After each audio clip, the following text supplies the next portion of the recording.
I would not be here if I thought it was going to destroy my career forever. So I think sometimes the amount of bravery people suggest it takes pundits to wander around and have conversations in the current era is amplified by a kind of desire to make things all seem a little bit more dangerous and polarized and make the other side seem more unreasonable than they are. Before co-founding Vox.com, Ezra Klein started his career in political media, working for mainstream publications like The Washington Post and Bloomberg News, along with frequent appearances on primetime MSNBC. In 2014, Klein and his co-founders teamed up with Vox Media, a massive media enterprise with influence in all aspects of the culture through brands like The Verge, Polygon, Vulture, and more. Since then, Vox.com has become a widely influential presence, with tens of millions of website page views, 7.5 million subscribers on YouTube, and a collection of successful podcasts. Vox.com bills itself as explanatory journalism, though as we'll discuss, conservatives tend to think of Vox.com as opinion journalism of the political left. No matter what you think of Ezra's politics, there's no question he's one of the most important voices on today's political scene. We'll discuss his new book, Why We're Polarized, our disagreements on the value of identity politics and the role of government, as well as the internet-breaking controversy between Steven Crowder and former Vox.com explanatory journalist Carlos Mazo.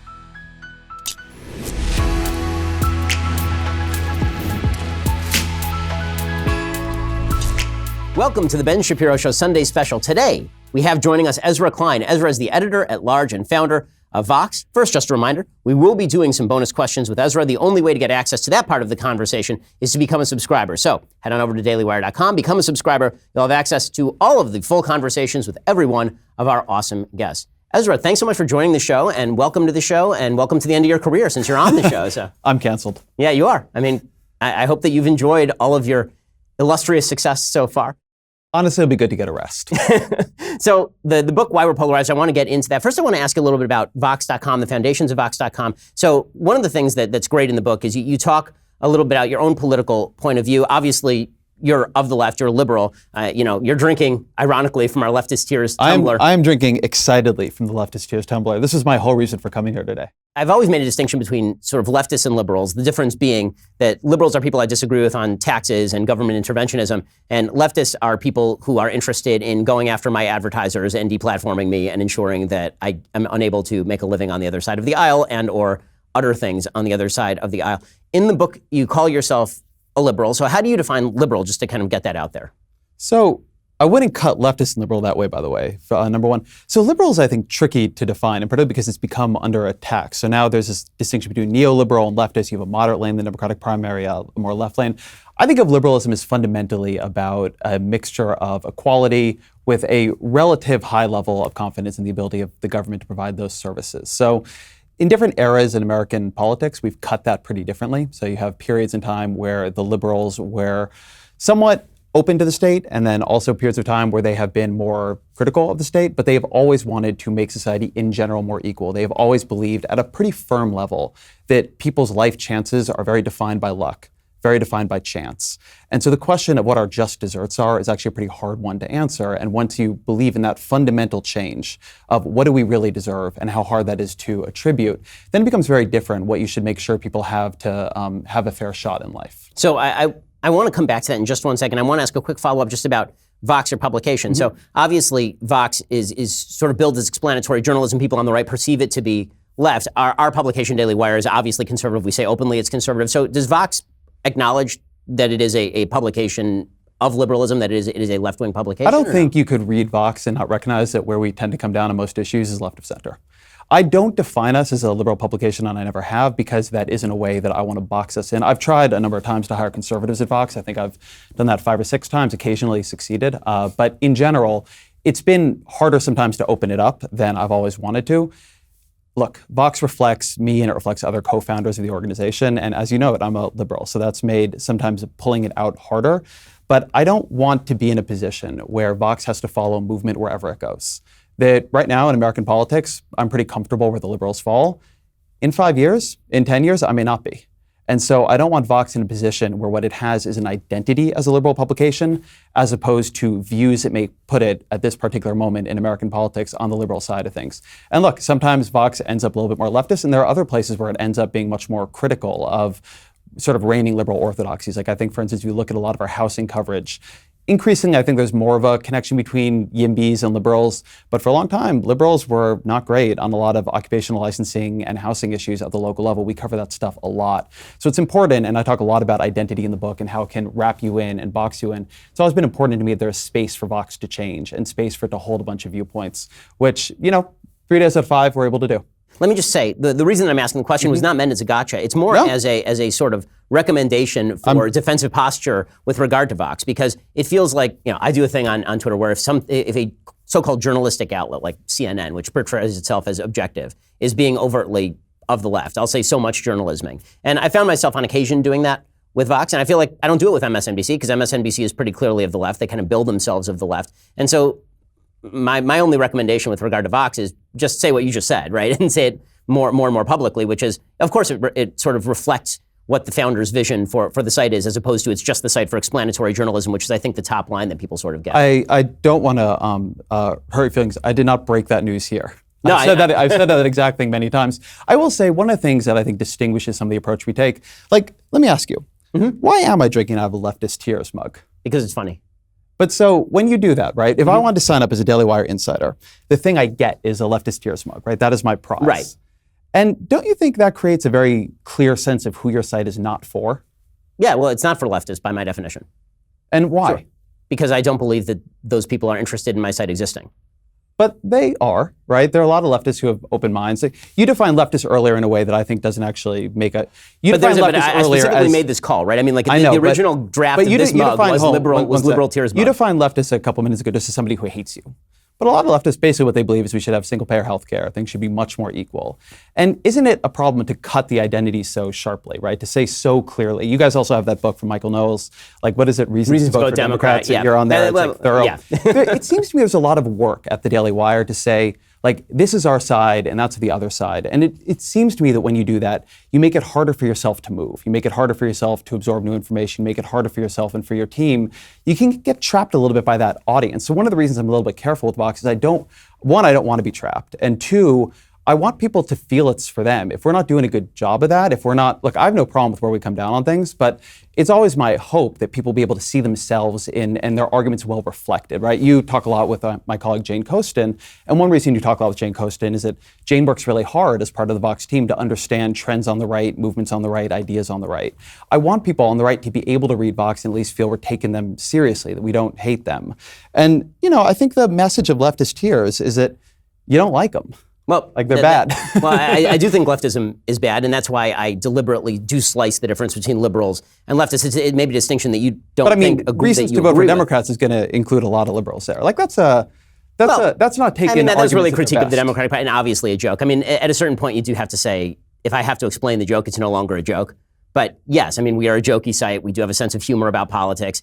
But to your point, as far as open-mindedness about people on the other side of the aisle, as far as I'm aware, we're one of the few conservative sites where we'll have people like you on for an hour-long conversation, or people like Jane, or people like Andrew Yang, or people on the left side of the aisle. And that is something that I like engaging with, and I think is fun. I'm not going to give up the humor of politics. Politics is inherently stupid in many ways, and I think that giving up the sense of humor for a sense of sincerity that I don't think actually reflects politics in our country is, I'm not sure that that's a winning proposition. I think also you may be more optimistic about politics than I am, oddly, because your book is very realistic about the prospect of polarization, but sort of the way that you're articulating the way people see your site, as opposed to my honest recognition of the way I think people see our site.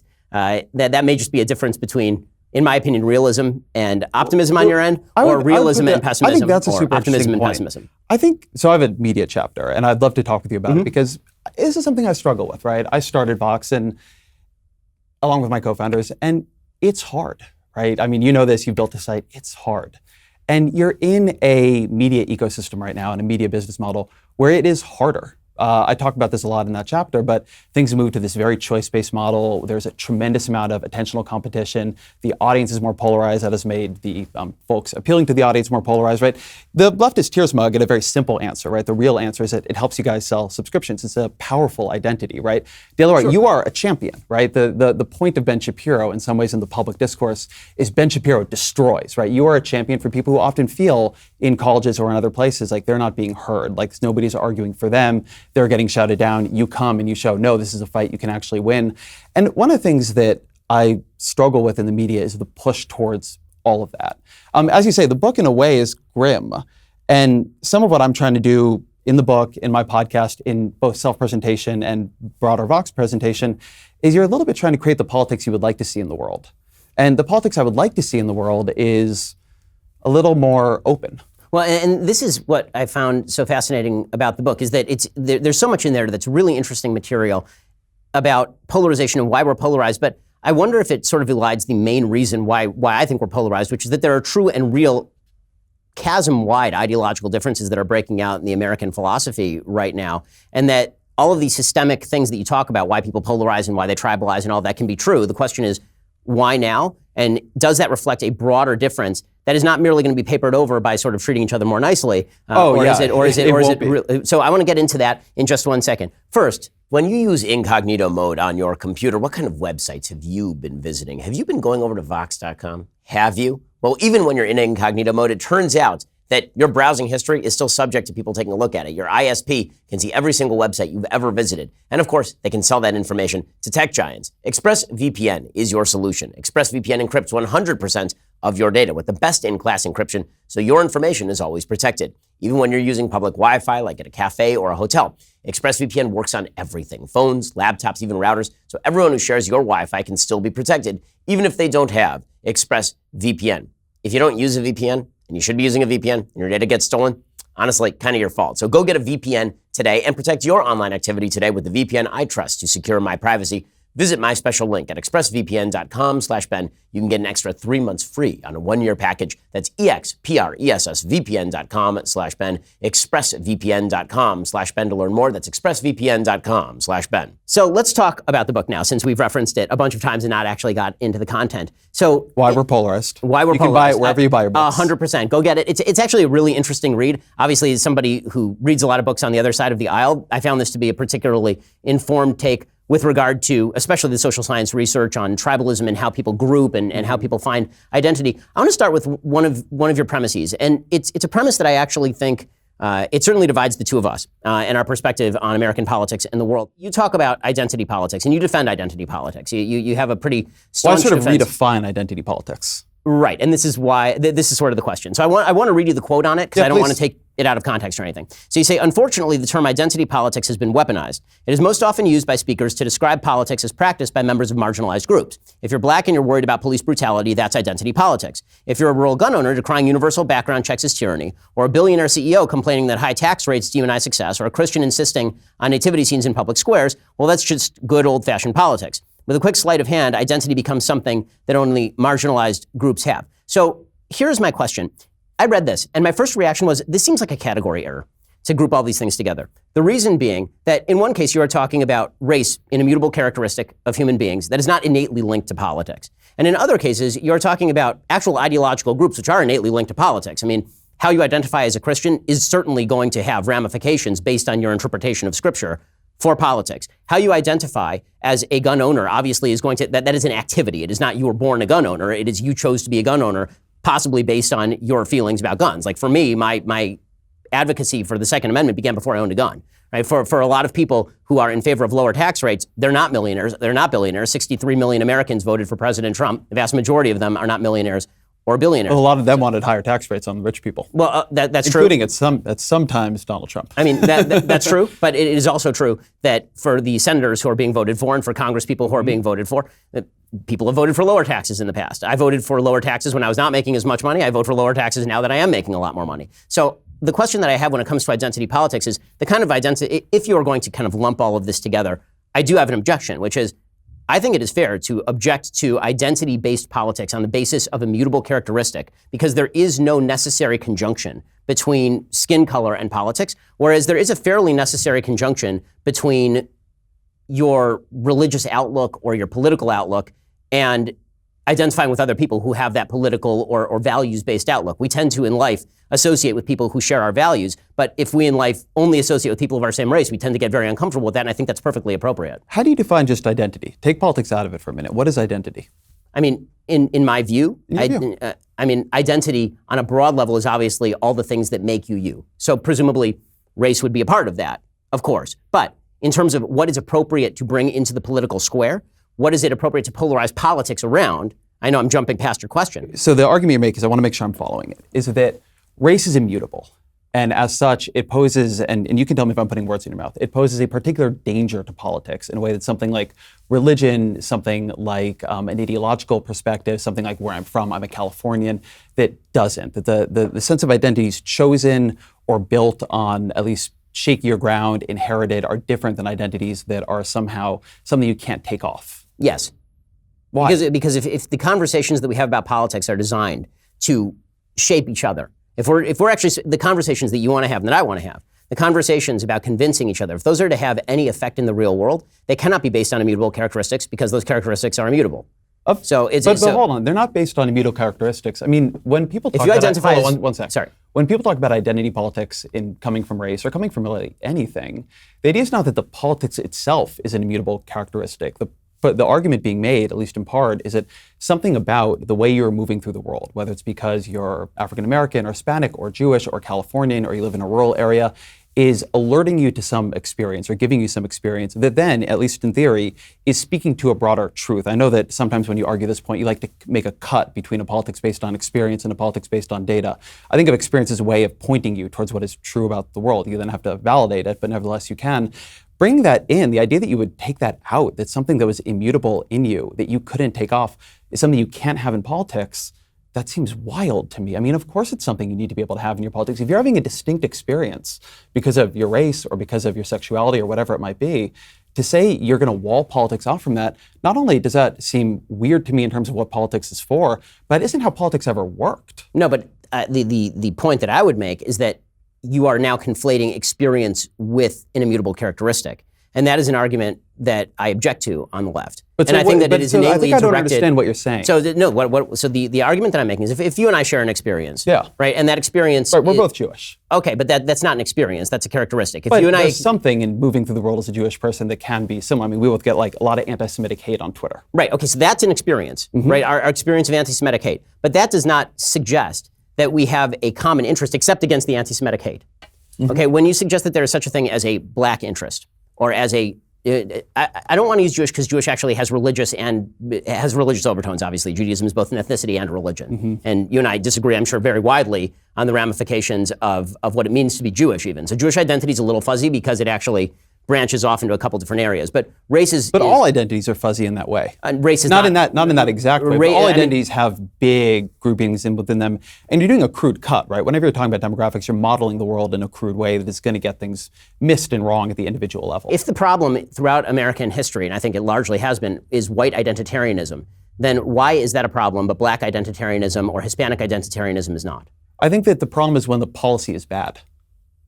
But you don't actually believe that. And I do believe that. The reason I say that you don't believe that is because the same policy applied to one group becomes good, and a policy that is applied to another group becomes bad. The problem is when the policy is bad. If we have a policy that it works better when applied in one direction or another, as you, I guess, occasionally do, although we should talk about examples because I'm not really sure what you're referring to there.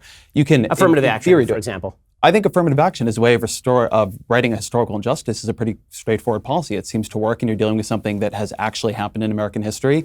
To say that you're dealing with a very straightforward effort there to pay down a debt. Well, so the argument in favor of affirmative action is now being based on the experiences of people presumably under segregation or Jim Crow, and we are now in the year 2010.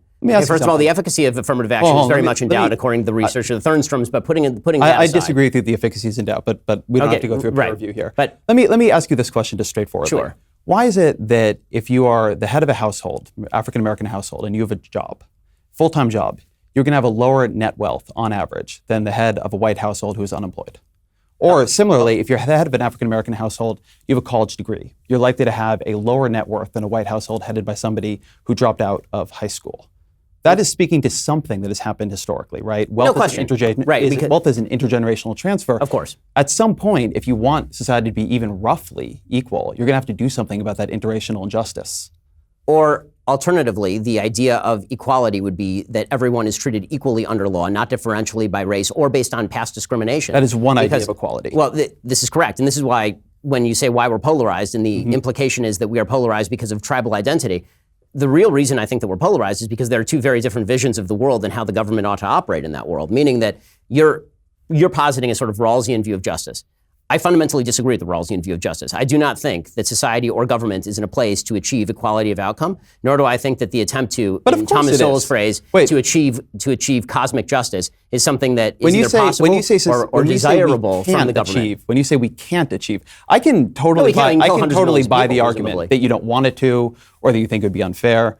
But I think there's a very big difference that it's important to keep in mind between cannot and should not. Well, I mean, you're right. We could achieve equality of outcome. It would involve the oppression of hundreds of millions of But not human even beings. equality of outcome. You can achieve low levels of reparations for past injustice through things like affirmative action. I mean, we can disagree about whether or not affirmative action works, but positing that it could, just doing a little bit to try to do things about what has happened in the past is not going all the way towards totalitarianism. Well, let me actually back us up for a minute, because I think we should talk about identity and polarization, because I think something in my definition of polarization is getting missed here. All right, go for it. So 2 things. So 1, I agree that polarization is dramatically about ideology and dramatically about very different ways of looking at the world.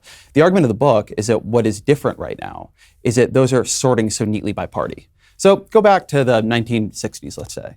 Civil Rights Act, right? There's part of the country that is against that, part of the country that is for it. That's clearly a very big difference in belief about how the country should be governed, what we should do, and what is right for the government to do, right? Mm-hmm. I mean, to take that as more than just a racist argument, there's also a set of arguments about, what is the proper role of the federal government, what are states' rights, et cetera. What is remarkable about that moment in American politics is it does not split by party. In the House and the Senate, you have a higher proportion of congressional Republicans vote for the Civil Rights Act than Democrats. And then a Democratic president, of course, pushed and signed it. So you have a truly bipartisan effort on civil rights, and also a truly bipartisan opposition to it. So it isn't that we have, in my view, deeper ideological differences today than we did then. I think the ideological difference over is segregation by law a okay or even commendable thing to have is a much more dramatic ideological difference in most of what we're dealing with today. The difference is that a lot more of our distinctions drop across party lines, not just ideological, but identity as well. And it is the merging of those ideological, identity, experiential, demographic, and then the cutting of them by our politics. It is really different here. So polarization, we've always been disagreeing, and we've had much more dangerous moments of societal fracture than this one.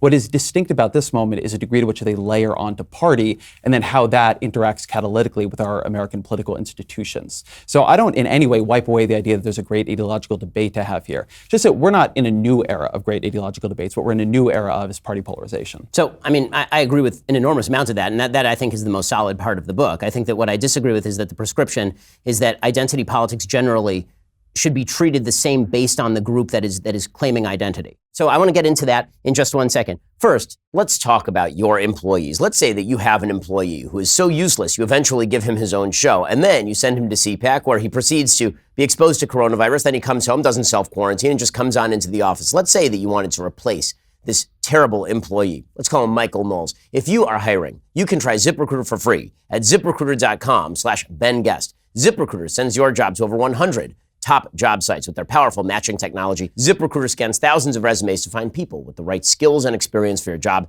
and then actively invites them to apply. You can even add screening questions to your job listing. You can filter candidates and focus on the best ones. ZipRecruiter is so effective that 4 out of 5 employers who post on ZipRecruiter get a quality candidate within the very first day. So if you are looking to replace an employee who shall remain nameless, an employee like Michael Knowles, try ZipRecruiter for free. Go to ZipRecruiter.com/BenGuest. That is ZipRecruiter.com/BenGuest, BenGuest, ZipRecruiter.com/BenGuest. ZipRecruiter is indeed the smartest way to hire.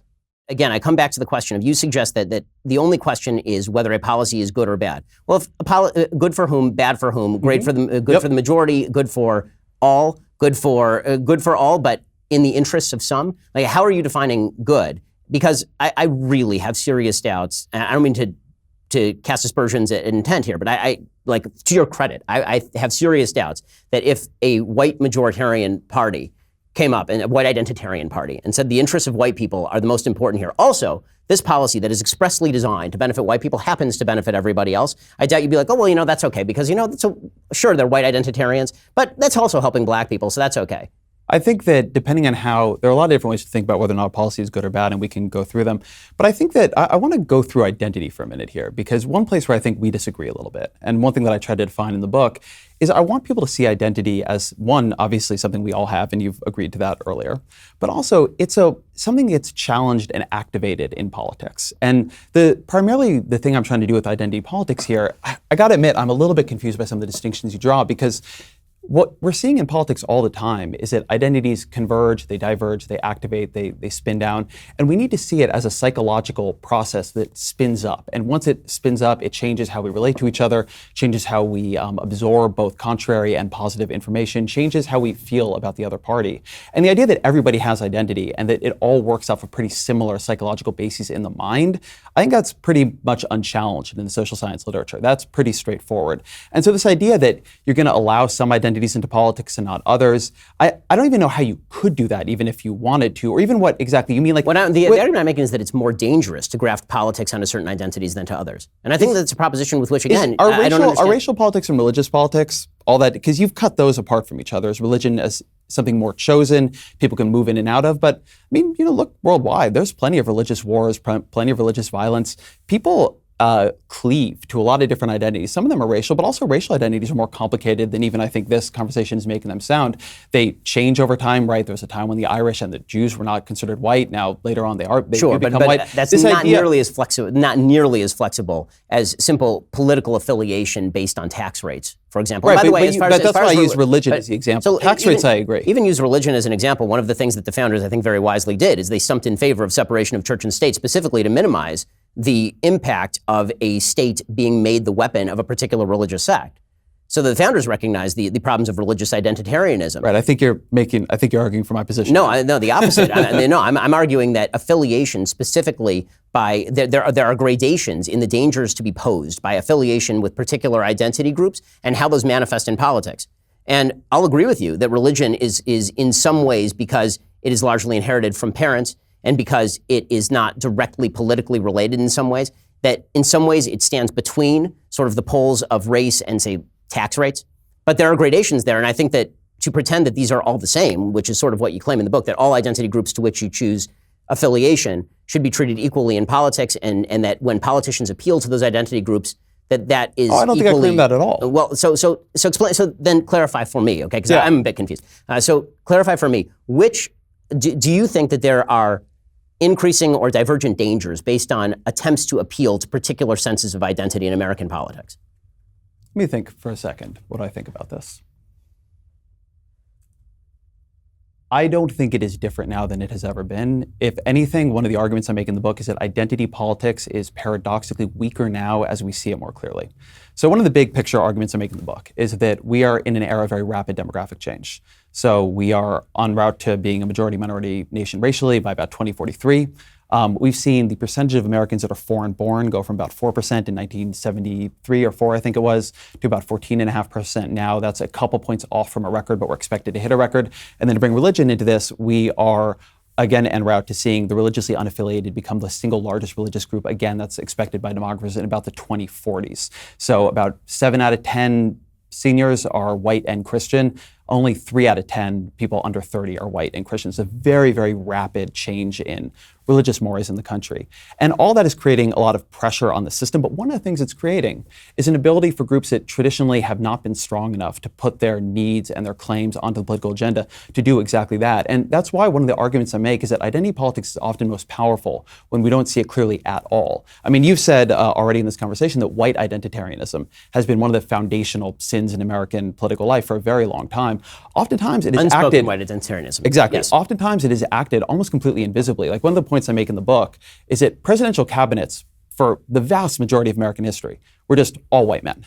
And when that was going on, nobody said, identity politics, like only white men are being chosen for this. But then if somebody comes out and says, I think we need a cabinet that looks like America, or a cabinet that is 50% female, or whatever it might be, that all of a sudden is identity politics. So to your question about whether or not— I agree with that critique. Right, so this is why I'm saying that not your critique. I agree with the point. One? So I agree with the point that it is more identity politics to suggest today that we ought to, that in today's politics, forget about 60 years ago, I agree that it was unspoken white identitarianism to have only white males at the cabinet table. Agreed. Today, if somebody says, two policies. One is whoever is most qualified gets into the cabinet. Somebody else says, I need a transgender person on this to pick my Secretary of Education, as Senator Warren recently sort of suggested. The secondary claim is to me significantly more disturbing than the meritocracy claim, no matter where things come down. Do you have any preference? I want to hold for a minute on the first question, then I'll go to your second question, which is, my point is simply that identity politics has always been part of America. Right, but it was kind of bad. It's very powerful. And it was bad. And I don't think you're going to get it out of the whole thing, because people interact through not just the political system, but the world through their identities. But it's one of the worst things that has happened in American history is the unspoken white identitarianism. I agree that it has terrible dimensions, and I agree that it has, or maybe I don't agree, but I believe it can have good dimensions. Like everything in politics, it's complicated, and it can go in multiple directions depending on who's doing it and whether or not the causes are going forward stand up to some basic analysis. I think in the general question of how to build cabinets that you're bringing up there, oftentimes the way people see it is not actually that what they're doing is betraying the meritocracy by trying to make a more diverse cabinet, but actually forcing themselves to be meritocratic in building something, and also creating a world where you can be meritocratic in the future. If you've created a system where it's endlessly white privilege regenerating itself through, then it becomes very hard to have a system 20 years from now where there are enough people who've come up through the pipeline and have had their needs recognized and have had their talents seen to be able to have the kind of system that we want to have. I think one of the places that I probably disagree with you pretty profoundly in politics has to do with, what do you do about historical injustice now? I think sometimes there's an effort to say, I call it sort of zero-day equality, right? As of today, things are equal. And so as of today, everything goes in the same direction. As of today, everybody gets treated equally. And then all the accumulated power, the accumulated wealth, the accumulated position in society, you just sort of wipe it away and you hope people are going to swim through that entire thing. It's why I brought up earlier this question of an African-American family with a head earner and a full-time job having significantly less wealth than a white family with an unemployed head earner, or an African-American family with a college-educated head earner having a lot less wealth than a white family with a college dropout head earner. Like, that is something where you see that there's something going on in the background there, that if you simply begin running the race right now, it is not going to be a fair race. Now, you have to handle these things carefully. I don't think anything is easy, right? My background, as you know, is as a policy reporter. It is hard to fix difficult problems. Doesn't mean you shouldn't try, or doesn't mean you shouldn't see them as problems. Well, you can see historical injustice as a problem and still recognize the limitations of government, which goes back to one of your original statements about kind of the nature of liberalism, optimism about the ability of government to get this stuff done. I mean, Lyndon Johnson specifically talked about kind of moving toward a Rawlsian equality of opportunity as opposed to the sort of equality of rights that is guaranteed under the Constitution, or should be, right? The idea that equal rights before law and equal application of the law was the basis of Americanism, and he sort of replaced that, speaking clearly, with this idea that it was not a fair race if somebody was starting off 10 yards behind, which is a nice metaphor. Or hundreds of yards behind, or 1,000 yards behind. Mm-hmm. And that's a nice metaphor, and that's true to the extent that it's true. There's only a couple of problems. It is true.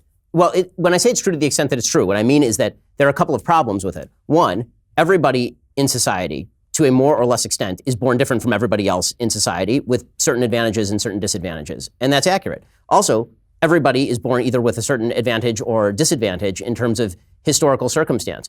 What makes you believe that either it is right and just for the government to then come in and act as a sort of godlike figure in figuring out who deserves to have something taken away from them and handed to somebody else, even if they don't necessarily bear personal responsibility for it? Well, it's or not two, a the godlike government has figure. It's a democratic figure, right? It's a figure that is imbued with the powers we give it through consent. But you don't believe, do you believe in pure majoritarianism? I mean, do you believe that I'm a lot closer to pure majoritarianism than where we are now. I mean, that's pretty shocking given the history of the United States, where pure majoritarianism was greenlighting Jim Crow, right? You want a fair amount of rights to protect individual rights. But that doesn't mean that a community can't come together and say, we want to tax people to provide universal health care, we want to tax people to provide reparations for something. I'm enough towards pure majoritarianism doesn't mean, I think, for me, what it means for you. I think we are fundamentally so far from being an actual democracy in this country, given that the White House is occupied by the candidate who won fewer votes, the Senate is occupied by the party that won fewer votes. Because of that, the Supreme Court is occupied by the party that won fewer votes in the relevant elections to offer Supreme Court nominations. We are so far from democracy. I would like to see a pretty big move towards being a democracy. Pure majoritarianism in the sense of like running a California proposition process or not having individual rights, of course not. But majoritarianism, way closer to where we are now, not having a filibuster, that kind of thing, absolutely. And the question of whether or not it is like legitimate for the government to do those kinds of things if the people want them done, 100%. So then what are the limiting principles? Meaning, what are the things that ought to be protected? And the reason I ask this is because we've done a lot the of work argument on behalf of majoritarianism, right? But the argument in favor, so the founding argument, for better or for worse, the founding argument, I think very much for better, is that there are certain individual rights that pre-exist governments, and the government was instituted to protect those individual rights, and that a government that surpasses those individual rights ceases to act as a function of its original mandate, and therefore is illegitimate. I mean, this is the basics of the Declaration of Independence, right? And then the Constitution is designed specifically with all of these checks and balances. As you discuss in the book, it was designed for gridlock. I mean, when people yell about the gridlock of American government, I always am confused by that, because literally the thing was designed for gridlock. I mean, the founders are not unclear about this in the Federalist Papers. I think there's paper. a pretty tremendous zone of range within where we are now and what we've agreed is legitimate to do within our constitutional structure that you could do. I mean, let me ask you something. Do you think Medicare-for-all would be legitimate within our constitutional structure? I mean, I think that under the fundamental, as interpreted by, are you asking me a descriptive question or a normative question? I'm asking you a normative question. So normatively, I think you believe, as you understand our constitutional structure, that you should be able to do something like single-payer health care? On a federal level, no. So I just do. And I think that's a pretty clear point of case law, right? And the way Medicaid and Medicare are done. But now you're shifting from normative to descriptive. So I asked you already, normative or descriptive? Under case law, probably you can do anything. So your view is the case law has just been wrongly decided? Yes, for the last 100 years, since Wickard v. Filburn, right. on the expansion of the federal government through the Commerce Clause to include being able to grow pot in your own backyard. It's ridiculous, yes. So I disagree with that. But I don't think we are going to get too deep in the great founding struggle of America here. But I think the founding struggle is kind of the, but I think that struggle is behind this. And I feel like, I don't think it is. But here, and this is where I think that we have our great divide on your book, which is that you believe that the divides in America are chiefly due to reorientation of identity. No, I don't. Again, I want to be super clear about this. I think these divides have been much bigger at other times, and they were very similar divides. It's not like people didn't have the argument you and I are having right now in 1950. I mean, you had an argument in 1950 that was much more between communists and going all the way to, say, like a Barry Goldwater. The range of political opinion in 1950 was vast. My point is simply that back then, it didn't split by party, and that has very particular distinctive implications for a political system like ours. I want to be clear, because I think this is something that people really get wrong. The way in which our political system, we equate polarization with disagreement, we equate it with bitterness or argumentativeness or incivility. None of that is true. The divides have been here from the beginning. I think, as you're actually saying here, they've been bigger at other times. We had a lot more political violence in this country 100 years ago than we have now. 50 years ago. And 50 years ago than we have now. So I think it is important for those of us in this moment who are political pundits and who are trying to assess this, to not play into the idea that we are living through some level of fracture and friction that America's never experienced. I think that there is, particularly, by the way, on the left, a tendency to overstate how bad the current moment is and how deep the divides are. We have our arguments, right? The point of the book is that those arguments didn't used to sort by party. You would have had liberal Republicans who agreed more or less with me in the Republican Party. You would have had conservative Democrats who were in many ways more like you in the Democratic Party. You don't have that now. And that is the change the book is tracing. I'd be interested if you think this is true. I don't think that even our divides on economic policy, to say nothing of our divides on race and social policy, are deeper now than they were 50 years ago. But even if you do, I don't think that is the main thing that has changed. And I think those arguments are quite similar. I mean, we can go back to early issues of the National Review and see these debates playing out. The difference is who they're talking to and how those things establish themselves by party, and then how they're mechanized by party, right? Because when parties are internally united, they are able to act with a level of discipline and a level of competition between them that creates one kind of political system versus when they're internally divided and they try to handle disagreements either through internal compromise or, as was often the case in American history in the 20th century, through suppression of those disagreements. So when it comes to sort of the acceleration of divides, I think that you're right on some issues, and I feel like you're a little bit off base on other issues. So I'm right on all the issues. So what I feel, so here's an example. So you do talk about sort of the bipartisan approval of greater government interventionism in the economy in the 1950s. And it is true that the Republican Party reshifts itself and but also bipartisan opposition. Right, bipartisan opposition, and correct. And Strom Thurmond was a very conservative Democratic senator. Right, 100%. And then you see the Republican Party reorienting largely, you make it sort of a racial story, but I think that that ignores the fact that a lot of other things went on in the 60s aside from the civil rights movement. I mean, there was a sexual revolution and there was an economic revolution under LBJ that really grew government at extraordinary rates. I mean, people tend to pay a lot of attention to the New Deal and not enough attention to the Great Society, which was an exponential growth of American government. And that really did result in sort of the Reagan backlash to that. And that was that's where the modern party system really begins, is really in the 60s.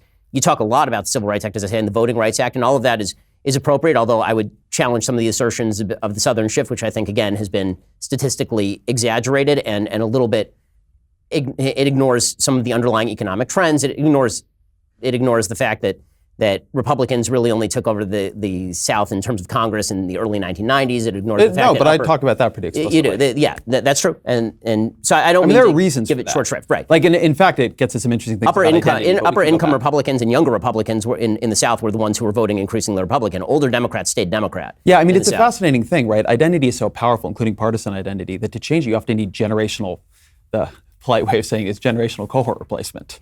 It is very hard to change people's political identities, and it often doesn't happen until one generation dies out and those loyalties begin to fade because the new generation doesn't have them. I mean, but the reason I'm tracing the history, insight that a lot of social change is actually generational. For sure, but the reason that I'm tracing the history a little bit in terms of the 1960s is that there is a feeling in the Republican Party and really inside the kind of conservative base that you're right and that you were right that there was agreement about the growth of government, but then there was this explosion in government that happens in the 1960s, and that extends into the Republican Party via Nixon. And then there's a backlash to that in the Republican Party that consolidates around, okay, we have now gone too far, and that the continuation of the going too far has not abated. So there's one point you make in the book where you say, Democrats have constantly sort of striven for change, and Republicans increasingly are the party of stop, no, don't do that. Well, there's two explanations. One is that, as you sort of suggest in the book, that the people who are anti-change and who are genetically and psychologically predisposed toward non-change have now centralized in one party. The other possibility is that we've pushed pretty damn far in the last 3 decades on a wide variety of issues. And I think those are catalytic with each other.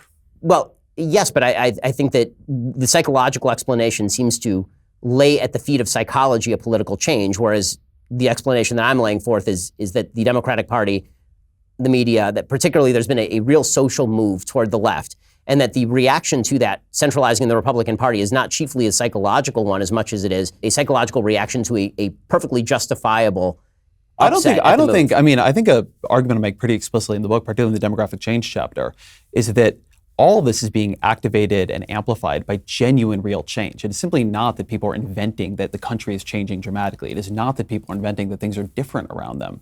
I think some of the economic changes, particularly over the last 30 or 40 years, are probably a little less substantial in this, and I think that's borne out of the data, but it's also there. I mean, I don't disagree that the Great Society and before that the New Deal changed politics. Part of the story about the Civil Rights Act is not that what happens, and I think it's actually an important and often missed point about American politics. What happens is not the Civil Rights Act passes, and then all of a sudden Barry Goldwater wins the South and tomorrow everybody's a Republican in the South. That doesn't happen at all. You keep a tremendous amount of Southern Democratic senators, Southern Democratic members of Congress. You keep a lot of those longtime loyalties. South becomes more competitive in presidential elections. This is a big era of ticket splitting. It's why you get a lot of cross-party coalitions during this period. It's why Joe Biden is out there saying, hey, remember when I used to make deals with segregationist senators? That is the moment of politics that he grew up in. I think it's always interesting how different it was in living memory. But what happens there is that what the Dixiecrat blockage did, and that's sort of how I describe it, functionally, and this is a long-time view in political science, functionally American politics was a four-party system in the 20th century. You had Democrats as we think about them now, Dixiecrats, which were conservative, pretty racist party that entered into a national power-sharing agreement with the Democratic Party as long as they were allowed to keep going with segregation in the South, liberal Republicans and conservative Republicans, and that it was the Civil Rights Act and a lot of changes that began happening after that and happened slowly that allowed for a realignment. The way I think about it is that particularly that racial dimension of politics, and if you look at measures of party polarization, you can't explain it unless you add this racial dimension in mid-20th century America. But at some point that fades. It doesn't split the parties in two internally the way it once did.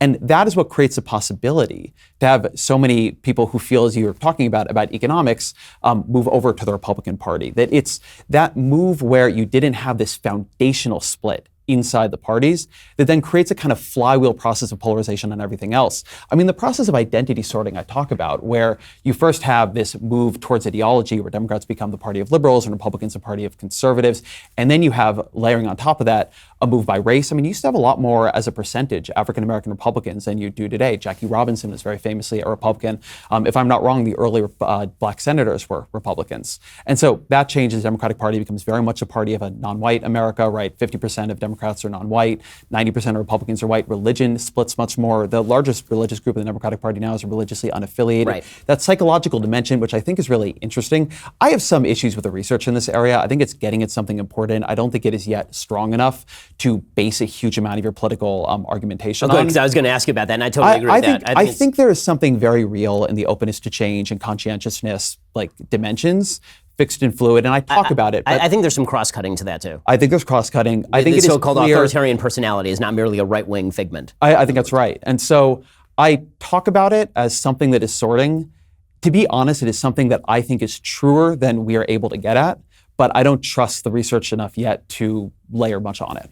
But nevertheless, from what we know, there is a sorting around that, right? I talk about the book. I actually think you've talked about this book, Prius versus Pickup by Weiler and Hetherington, and they really do show that over time, there's been a very sharp sorting by this sort of fluid, which is this like high openness to experience dimension, and fixed, which is this more conscientiousness dimension. Different people cut it different ways, but that's clearly happened. And so the way I see it is more that once the process of polarization and sorting begun, it happened to a lot of things on top of each other and created what political scientists call conflict escalation. Instead of disagreeing on one thing, now like things go together much more cleanly. The Republican Party in 1976 had a national convention platform that said, well, there's a disagreement in our party on abortion.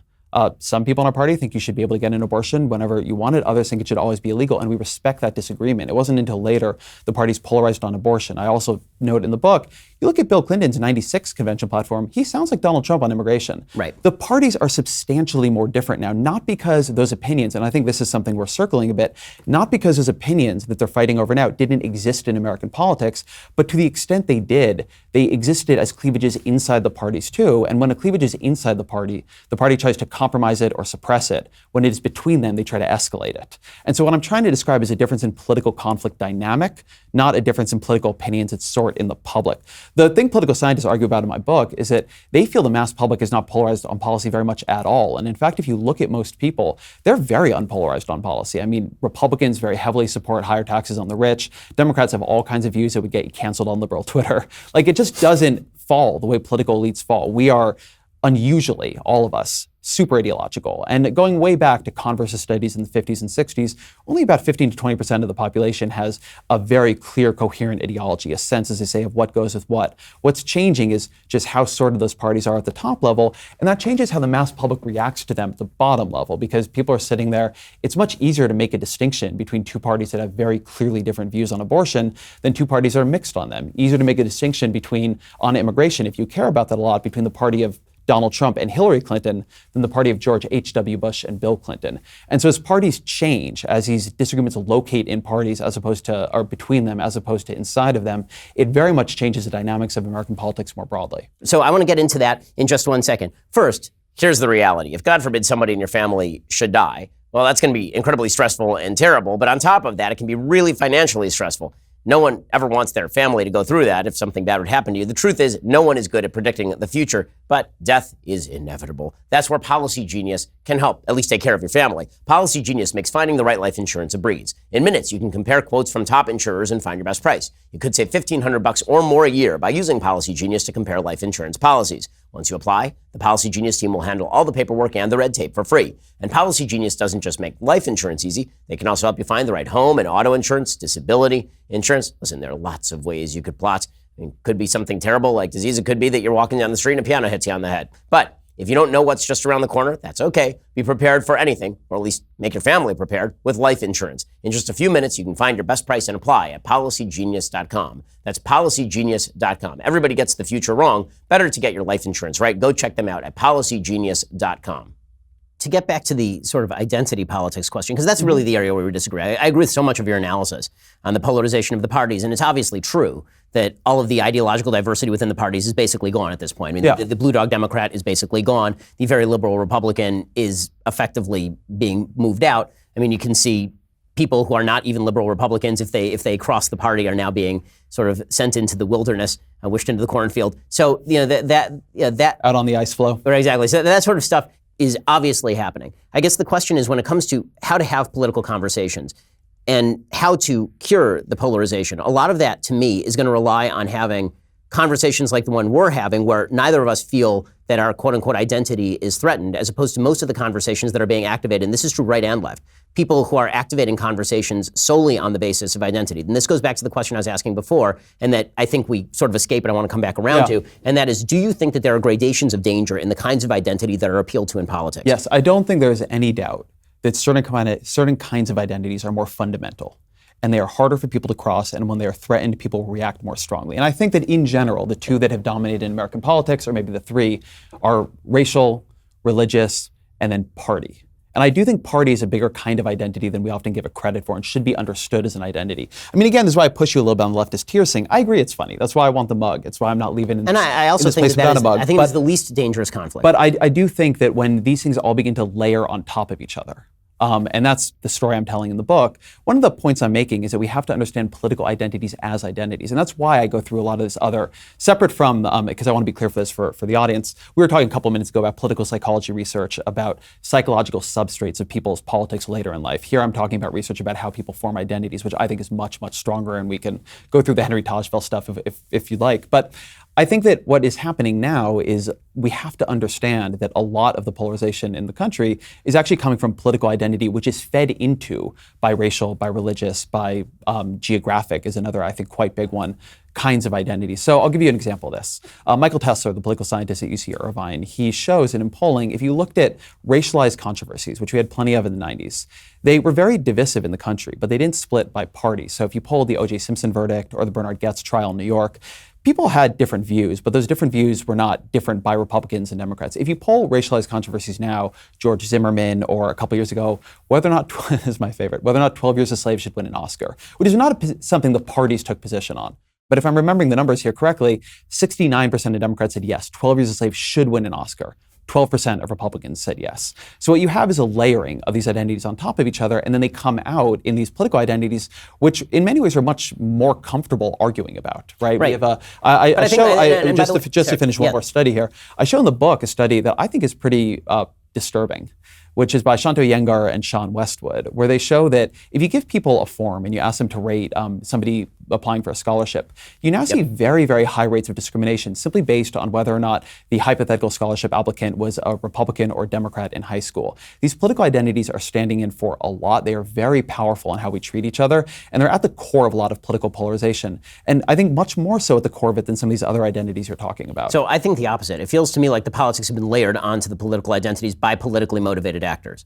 What I mean by that yes. is, right, and so what I'm suggesting is that the layering is the problem, not the identity group identification, which, as you identify, has been part of American politics forever. But people identifying by party, people identifying by value group, even to a certain point, apolitically by religious group is not a problem. Politically by religious group, it starts to become more of a problem, right? If you identify, but we agree they've always done that, right? Yes, yeah. But doing it by racial group has always been the biggest problem in American history, and doing it by racial group today and layering politics on top of racial group makes it almost impossible to have a conversation, in the sense that if you believe that an immutable characteristic about yourself is threatened by somebody else's political position, then there's no possible way to have a rational conversation. And this is how you end up with the idea that you appearing on my show, you're going to get unbelievable blowback because I am a threat to people who are transgender, or I'm a threat to people who are black, or I'm a threat to people who are Hispanic. Now, I have never said a word about black identity as being bad, because black identity is not bad, meaning like if you are a black person, that is not bad. There is nothing wrong with you. And not only that, I have forcibly gone after and taken more abuse for it. Anybody going after the alt-right and racism coming from that particular purview. You're going to get hit for being on the show, specifically because the idea is that because I believe that Trayvon Martin was acquitted that George Zimmerman was acquitted, and that the DOJ could not come up with evidence that George Zimmerman was racially motivated in the killing of Trayvon Martin, that therefore you are speaking with an overt racist because I took a position on that trial that obviously threatens identity. So One, I think sometimes people overrate the bravery it takes to appear on show. Like, I will live through my cancellation.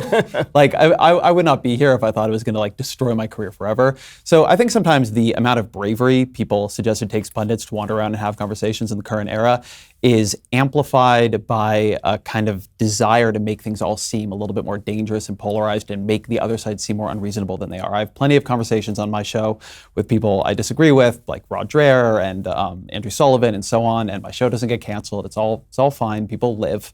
You get a lot of blowback. I think some of it is deserved, frankly. But I was looking at a speech you gave a couple of years ago, and I don't know what it was actually titled, but of course on YouTube it's titled Ben Shapiro Destroys the Concept of White Privilege. I think that when you do these speeches, the way that speech was constructed is full of a lot of jabs. You talk about like the people you disagree with sounding like your 22-month-old spitting up. You don't try to lower the amount of threat people feel from you, but I actually don't really want to talk about you in this. Like what I want to make is a bigger point about race and politics, which is it is true that being, say, African American in this country, politics has often been a threat to you, like a deep, real threat to your ability to live a decent life. And that is true for people of different sexualities and true for a lot of us in different ways. And so one of the things that I do think I profoundly disagree on with you is that the idea that bringing that into politics, the reason is often combustible, is that is a place where there's been some of our deepest injustice, not our only injustice, no, I agree. Of our deepest. And in particular, I think it's combustible because people have a sense deep inside that if we were to really account for historically what we've done, the amount of societal disruption that would take, reparations and other things, it would be so much that people don't even want to face it. It's like much easier to suppress it, which again, by the way, is what we did for much of 20th century politics. So these things I'm not coming here with an agenda to solve politics, much less an agenda to solve racial divisions in politics.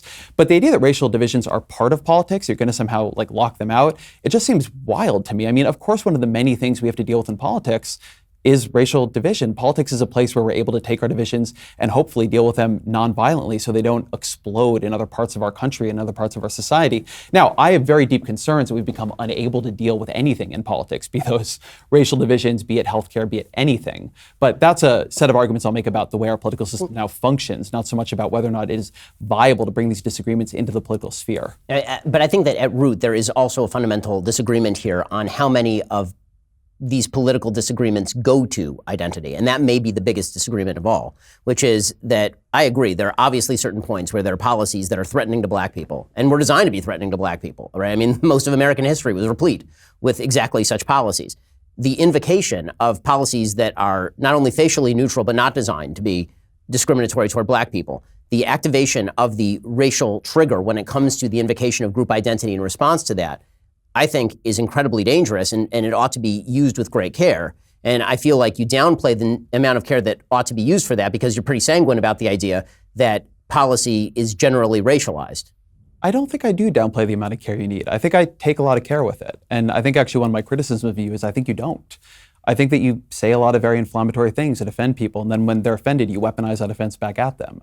And I think it's a careless way to treat people in this. And I think the whole idea that you shouldn't bring race into politics is a careless way to treat our racial history. Yes, it needs to be careful. Like, yes, you need to be cautious. Yes, you need to try to hear the best of all sides. And something I do in the book, which like among other things has given me a little bit of blowback, is I try to have a reasonably sympathetic account, though it is not my account and it's not my position, of the feelings of white fear in the country right now. Like I try to have a pretty sympathetic account of what it feels like to live in a country where you thought you understood what the power order was, and it is changing. And I talk about that loss of social status as being something that you have to take seriously in American politics, sort of no matter what you actually believe about American politics, because if you don't, it's a very dangerous thing.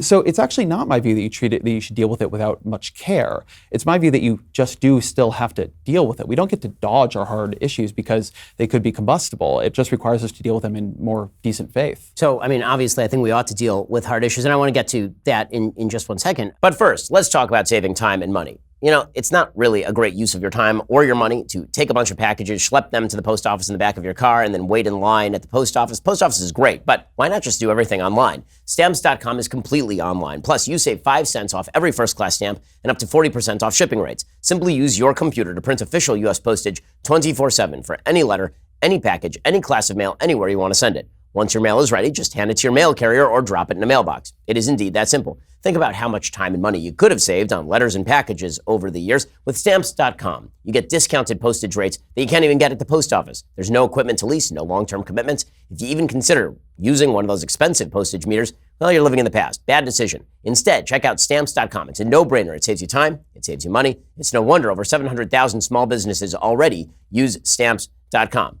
You really should take advantage of services that help you like this. I do. I use Stamps.com personally. We use it here at Daily Wire too. Right now, my listeners get a special offer that includes a 4-week trial plus free postage and a digital scale. No long-term commitment. Just go to Stamps.com, click on the microphone at the top of the homepage, type in Shapiro. That's Stamps.com, enter Shapiro. It's sort of fascinating. The example that you just gave, and it is an example that I came across in the book, obviously where you're talking about sort of the fear by white people of the burgeoning demographic minority, but burgeoning demographic majority. You posed it just now as sort of an attempt to understand the mind of people who feel that fear. And as a conservative, right, I've always felt, and when I read the book, I got this feeling too, that you're sort of speaking conservatism as a second language. When you're trying to provide an explanation of how people are feeling, that what you're actually doing is racializing a fear that most people don't feel racially, they feel culturally. And you are conflating the two. Book. Well, I talk a lot about Ashley Jardina's research here, which is that there is a tendency, particularly in periods of demographic change and threat, to see, and I think this is a distinction that's not often made well on the left, but I do say quite explicitly in the book, that you can have, one of the things that is happening right now is we're seeing, and you can see this very clearly in survey data, an increase in white identity. When you ask white people, just like, how do you feel about being white? You see a change there. And you see a change in the direction of feeling more connected to whiteness and feeling that to be an identity that people possibly need to defend. That can happen with or without an increase in outgroup hostility. And so I talk a fair amount actually about the fact that for most people who are seeing an increase in white identity, you actually don't see it alongside an increase in outgroup hostility. Now, for some, you see it with a very sharp rise in outgroup hostility. But one of the things that I actually think is an interesting question in our politics is Donald Trump, and I know we haven't been talking about him that much here, but Donald Trump mixes these things in ways I think are probably quite politically suboptimal for him. The kind of politician who worries me more is somebody who'd be very good at catering to white identity without offering as much outgroup hostility, because that kind of outgroup hostility is actually quite unpopular.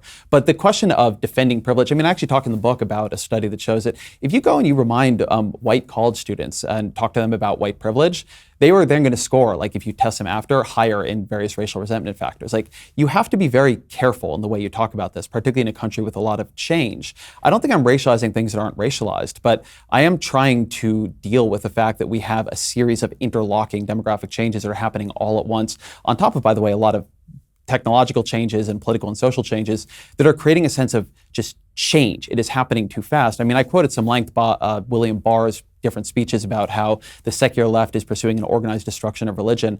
It's very much not my view that you're just seeing one kind of threat under operation here. And in fact, I think people actually way underestimate the power of the religious threat going on right now, which is why I've had Rod Dreher on my show, why I've had Robert Jones on my show, and I've been trying to explore that as well. I think these things are very important, but I think people underestimate the degree to which they are, and I know you won't love me using the word intersectional.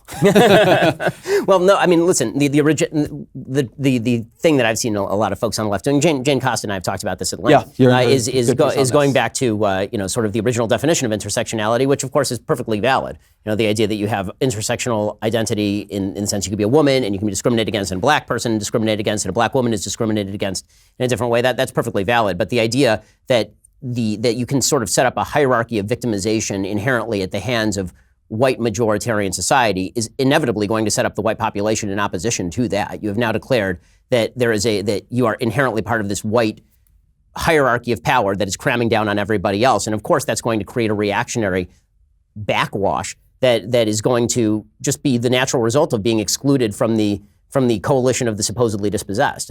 That's one of the things that I think is happening, and I think that's less racialized than it is a reaction to the racialization.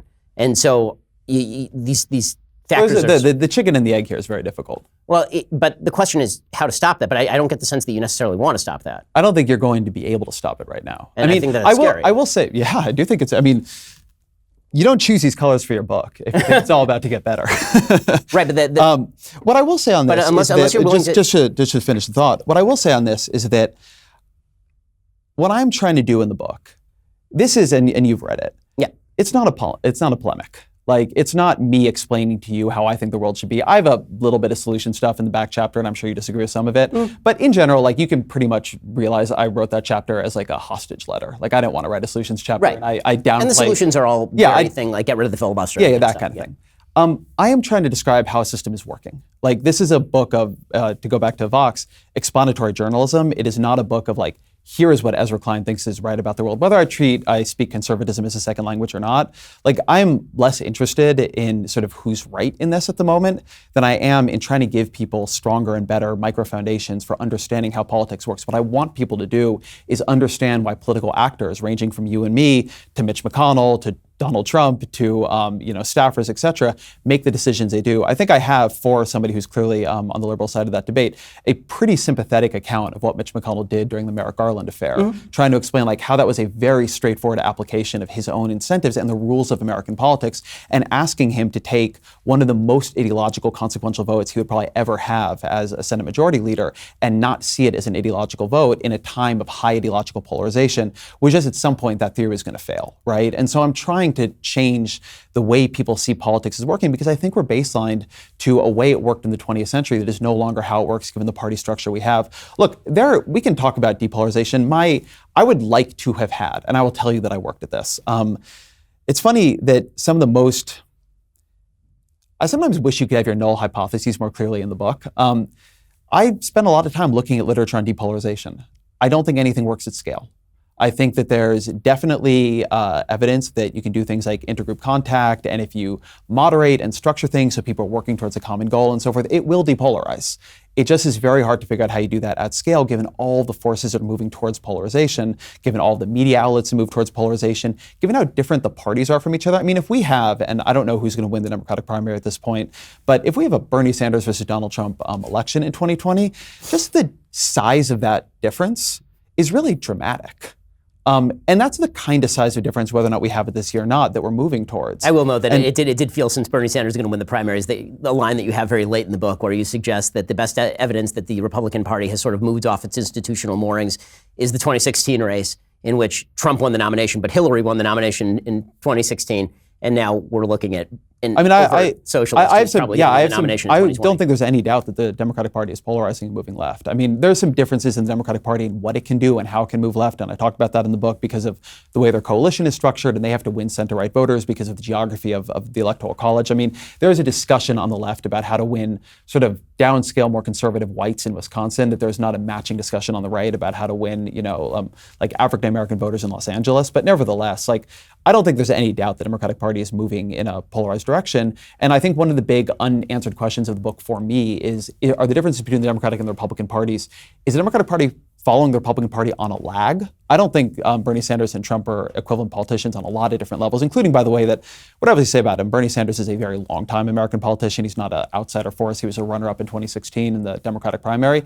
But nevertheless, you cannot look at the Democratic Party and not see that it is moving. And so that is the story of the book, that year by year, the parties are moving. I mean, some data I show in there is that Bill Clinton was, in his time, the most polarizing president we had since the advent of polling. Right. Then it was George W. Bush. Then it was Barack Obama.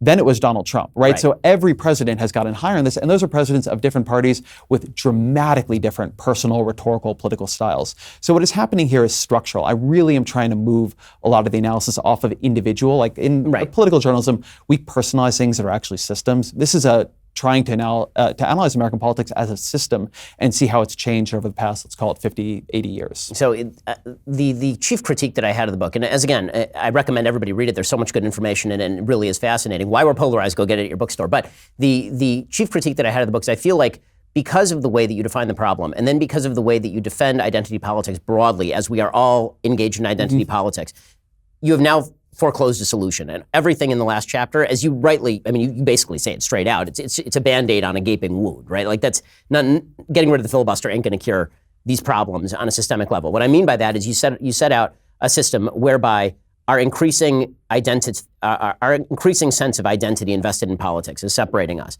But you've laid out at the very beginning a defense of identity politics, broadly speaking, not identity. No, I do want to push this, because whether I defend it or not defend it, I just view it as a force. I'm not defending the like the existence of US politics. I'm saying that it's here and we need to understand it. That's my view on identity too. I mean, something we haven't talked too much about is like the foundations of identity. And one of the foundations of identity, and particularly in the way it becomes combustible in politics, which is I think primarily where you're focused here, is when you just get into in-group, out-group dynamics. One of the things I show in the book using Henry Tajfel's research and others is it is incredibly easy to get there. I mean, you can do it based on almost anything. And sports is a great example of something where the stakes are not objectively that high. I'm not myself a sports fan, but the identity is very dramatic. I mean, people really care if their team wins or loses. We have riots in the aftermath. I mean, the whole thing.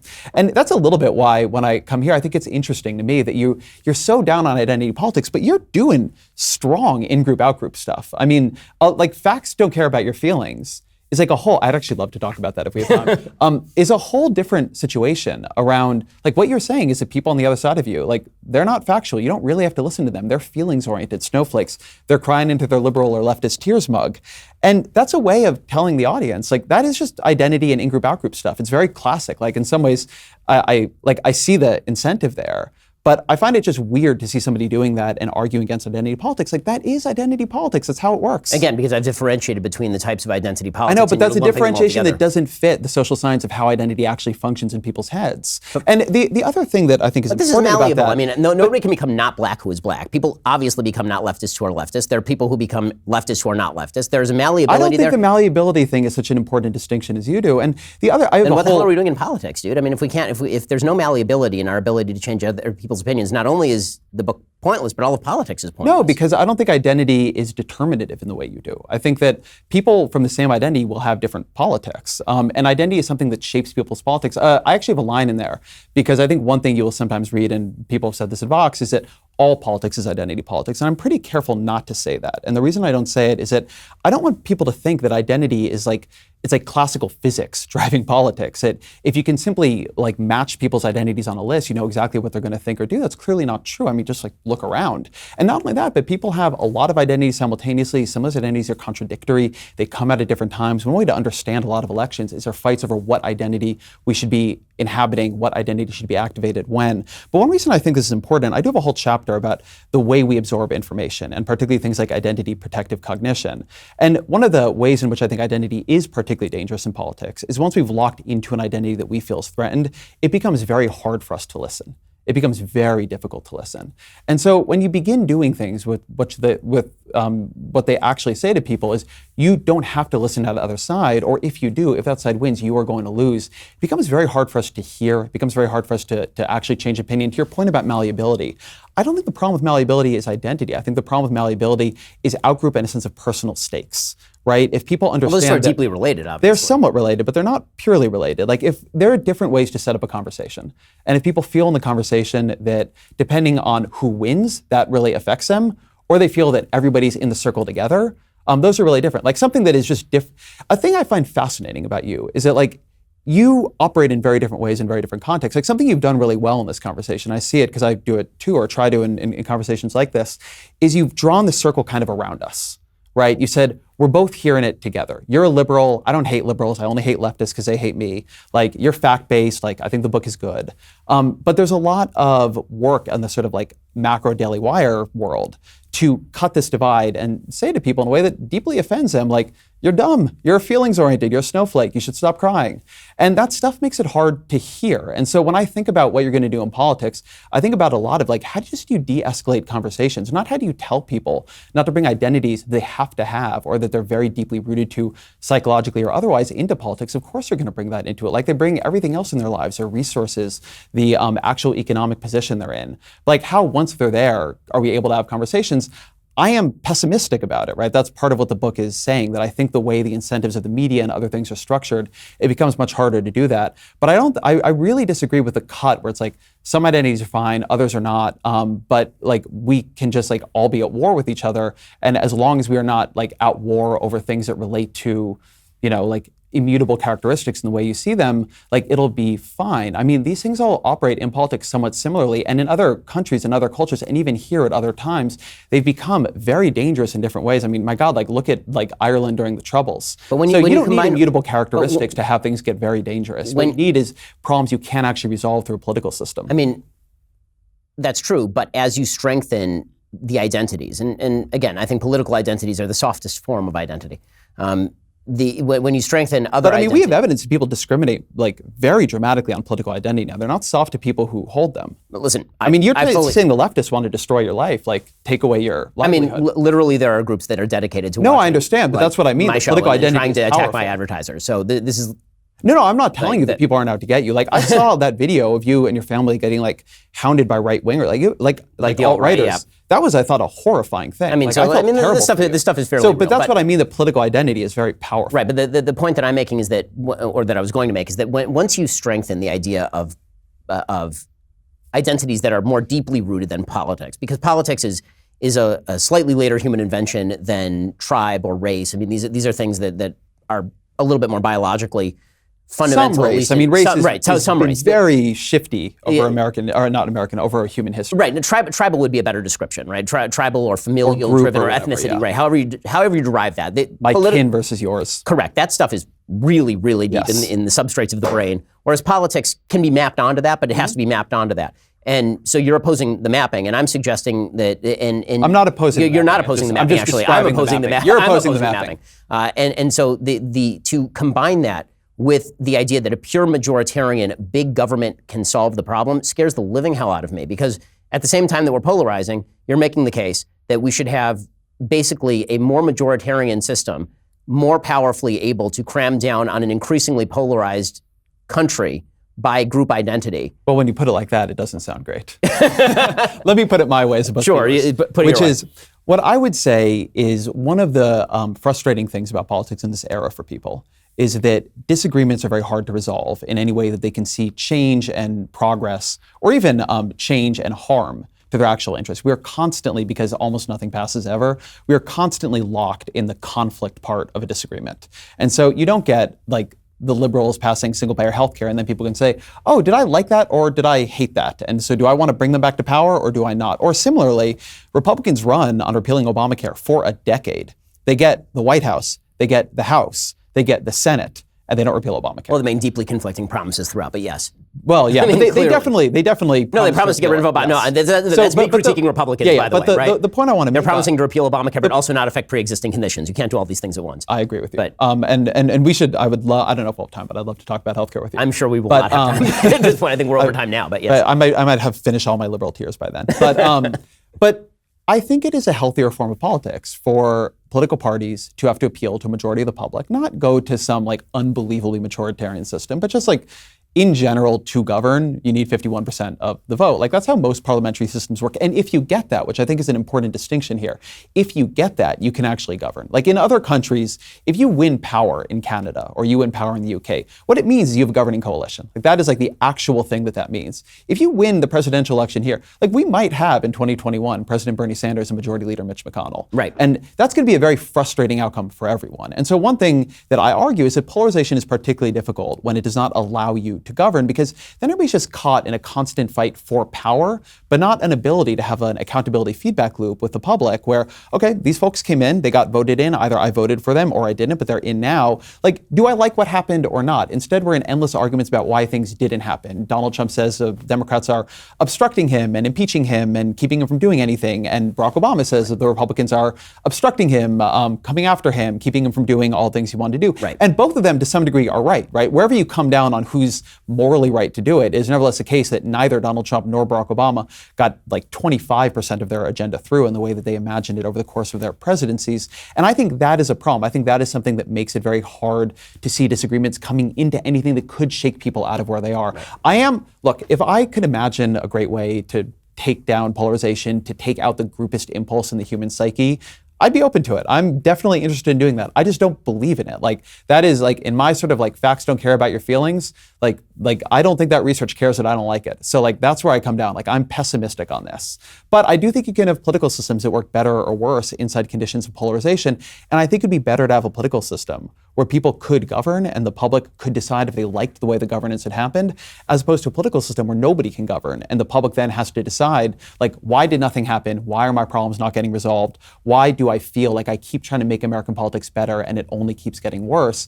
And that kind of, in addition to all the other forms of polarization we have, that just building frustration, I think, is very dangerous. So again, I would agree with you if I actually agreed with the premise of what government is designed to do. But that gets back to sort of the founding debate about what government is designed to do in the first place. I mean, you're assuming that a government is designed to achieve the needs of the majority or achieve the needs of people who, let's say supermajority, who broadly agree that they want to do a thing. Whereas I believe that government is designed to protect fundamental rights and basically nothing else. So that is a stark difference between liberal and conservative, yes, not between leftist. That is an old and real difference. But I would say that I think for most of the public, that is not the difference in American politics. It's a pretty small hobbyist contingent who ends up having the very deep argument between like a true Rawlsian liberalism and a true libertarianism. I enjoy doing it. Like, we can have a beer and do that. We can hang out here and do it. I like it, and like we should like have some fun. I enjoyed having George Will on my podcast.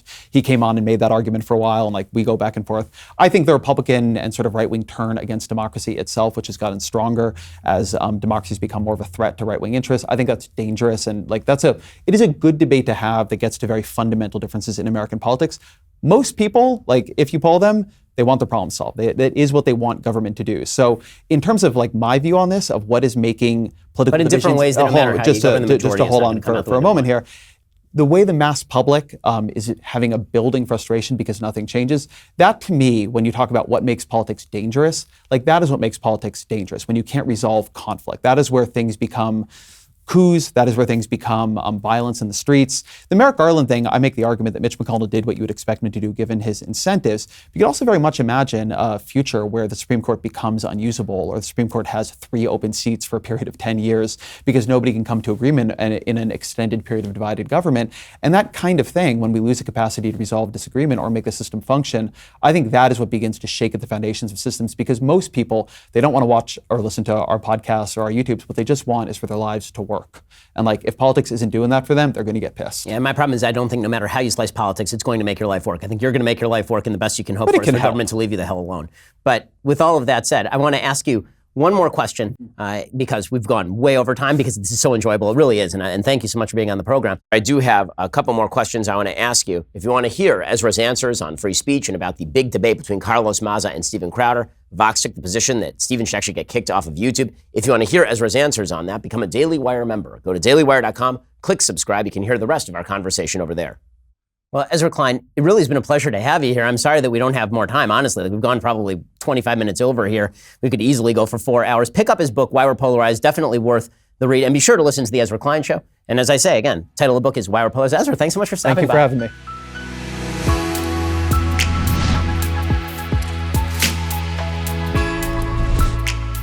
The Ben Shapiro Show's Sunday Special is directed by Mike Joyner and produced by Mathis Glover. Executive producer Jeremy Boring. Associate producer Katie Swinnerton. Our guests are booked by Caitlin Maynard. Post-production is supervised by Alex Zingaro. Editing is by Jim Nickel.